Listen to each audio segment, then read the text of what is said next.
Thanks for joining me for this edition of the Church Security Answer Man. We have a lot of things going on over the next couple of weeks.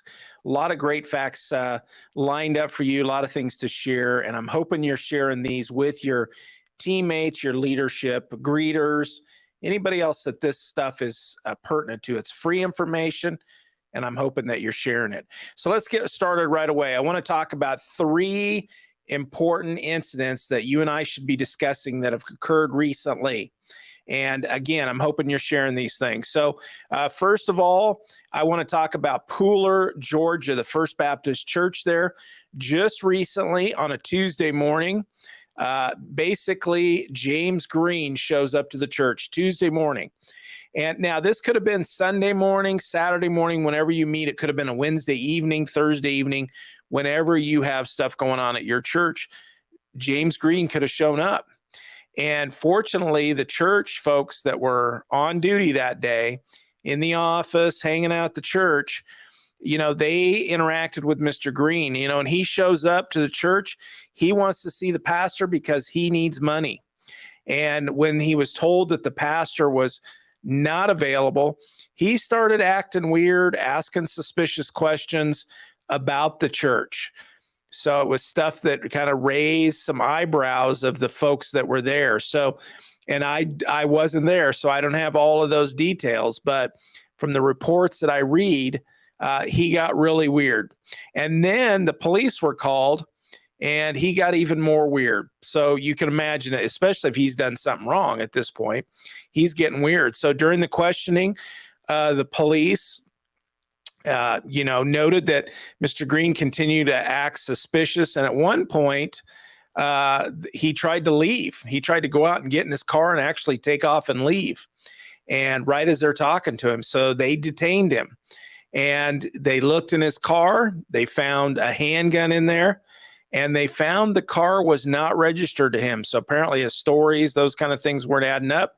And so the police contacted the agency where the vehicle was registered in Florida. And they went to that house where that car was registered. And they found two deceased people at that house that, as I understand it, were related to James Green. So think about that. I see this as one of those events.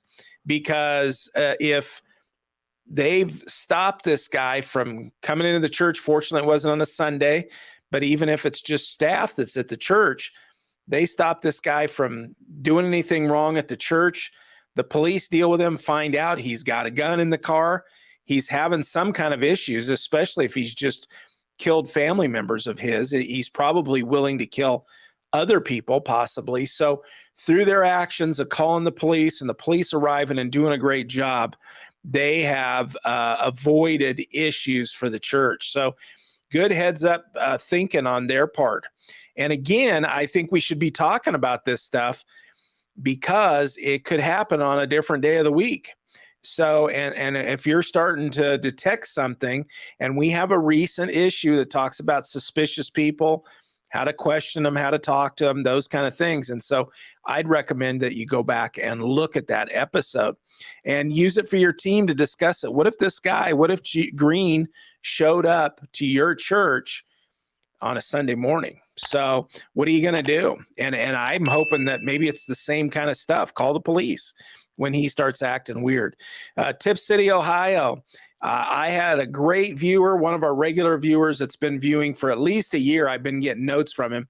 This incident actually occurred on his watch at his church.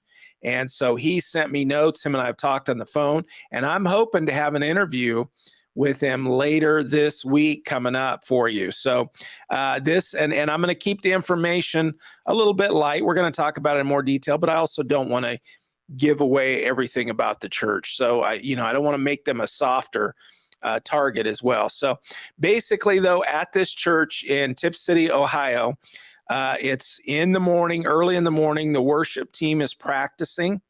And this gentleman shows up, a guy that's under the influence. We've got a parent playing with their child on the church playground just outside the church, and a male who appears to be under the influence shows up and approaches the parent and the child and he says he put a bomb on the playground.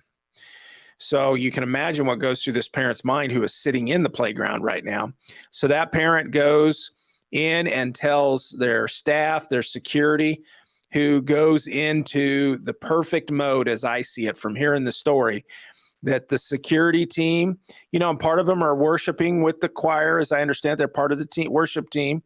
And so they come down off of the platform and begin their process of calling 911, locking down the church. They had 5 doors they needed to lock, and just to lock down the church.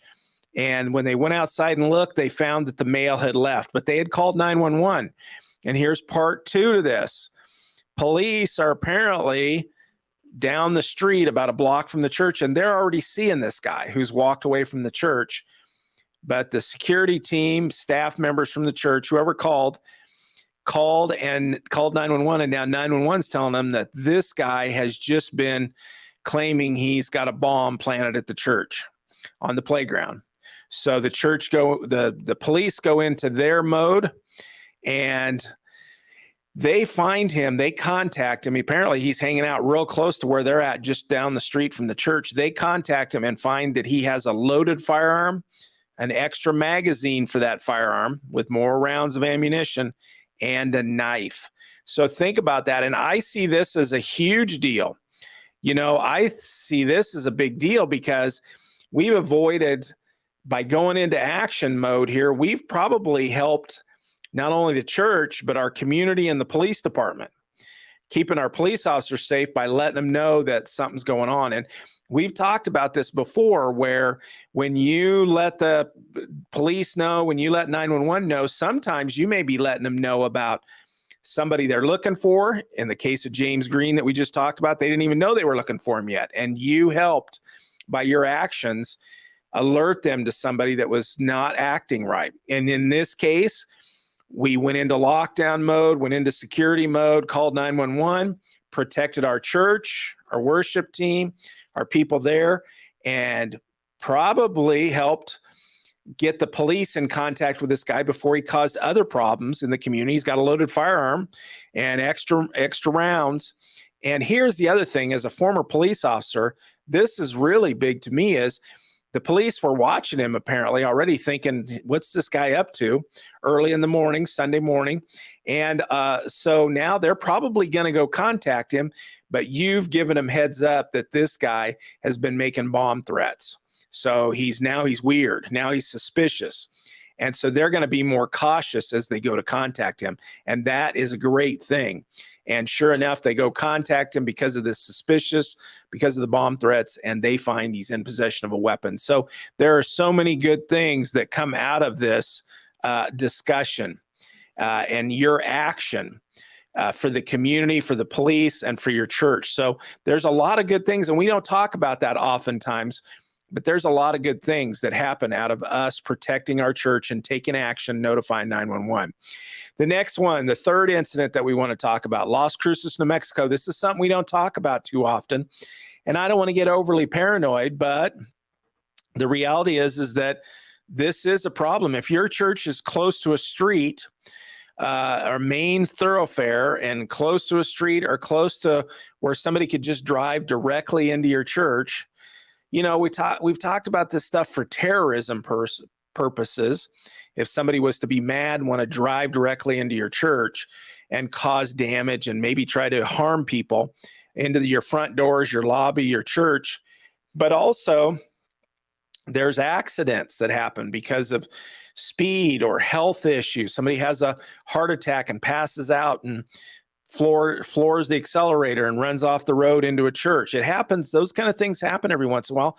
And today, unfortunately, and I'm not an alarmist, but unfortunately, we have a lot more higher people that are getting high, driving their vehicles, intoxicated, under the influence of narcotics, and they're driving around as well. So if your church, like this one, is close to a main street or is very open to being able to access the doors by driving your car into them, I suggest that we're taking action about that. And let's talk about that. Don't leave me yet here. Let's talk about this. 2 people are inside a church. This is Saturday afternoon, Las Cruces, New Mexico. 2 people inside the church, and they're practicing. At least one of them is practicing music. I'm not sure what the other one is doing exactly. And this vehicle comes off the street. Sounds like it was an accident, poor driving, comes off the street and runs right into the church. And the people that are inside, one of them says they were practicing music very close to where this happened. In fact, if you look closely at this picture that I have, right just off to the left of the damage and to the right of that window with the cross in it, you can see what appears to be a microphone stand right there. So they're apparently practicing very close to where this occurred, and the car comes through. It's Saturday afternoon. They're practicing, so there's only a couple people in the church, but then they just narrowly escaped being injured or run over. So think about that when we're talking, what if this was Sunday morning and you've got all kinds of people in there? It looks like it came very close to the seating there in that church.